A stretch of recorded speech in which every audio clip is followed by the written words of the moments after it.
Earlier this summer, 1 million barrels of Kurdish oil had controversially been delivered to the Israeli port of Ashkelon.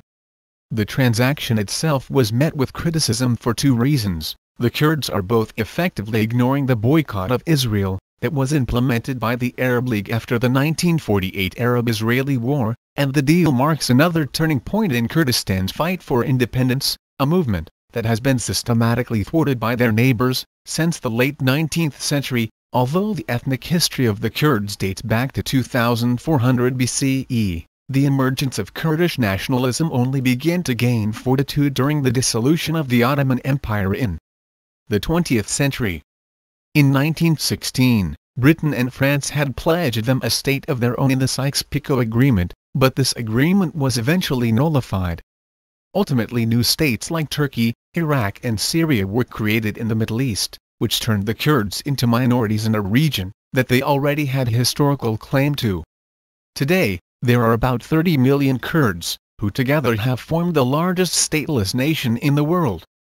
The Israelis and the Kurdish have had a strong working relationship ever since the 1960s. Israel views the Kurds as secular Muslims, who refuse to become indoctrinated into the Islamic Caliphate.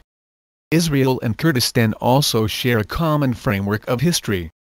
Initially, the Kurds saw Judaism as an inferior religion to Christianity, let alone on equal ground with Muslims. However, after the formation of Israel, these feelings were transformed. Perhaps they admire their success, and wish to imitate it in Kurdish regions, as both are relatively small nations, who have been repressed through persecution and war. From ancient times until today, dominant cultures have also continued to refuse to recognize them as independent nations. Despite their similarities, it would be naive to believe the two are collaborating because of a newfound friendship.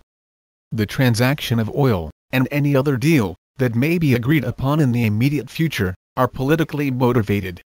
But this does not mean it won't be mutually beneficial for both parties. In March of this year, the central Iraqi government significantly cut the annual financial investments given to the Kurdistan Regional Government (KRG).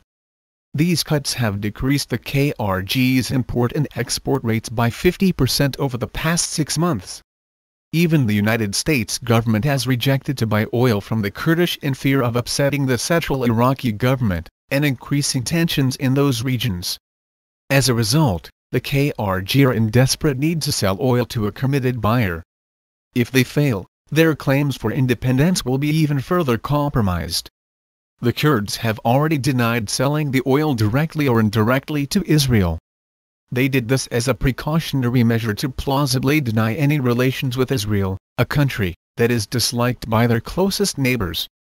Israel simply happened to catch the KRG government at the right time, and accept the deal, while they were in a delicate position. Since Israel already receives the majority of their oil imports from countries such as Russia, Mexico, Norway, and Kazakhstan, this deal shows that they are hoping to increase the advocacy for Kurdish independence. Why does this matter to Israel? Simply because a Kurdish nation would act as a buffer zone in between Iraq, Syria, Iran, and Turkey, and having an ally in that region will be strategically beneficial to the Israelis in both an economic and political sense. On the surface, this appears to be more a marriage of convenience rather than a blossoming friendship, but regardless of their motivations, it is safe to say that the economic relations between Israel and Kurdistan are solidifying in a region where alliances are hard to come by.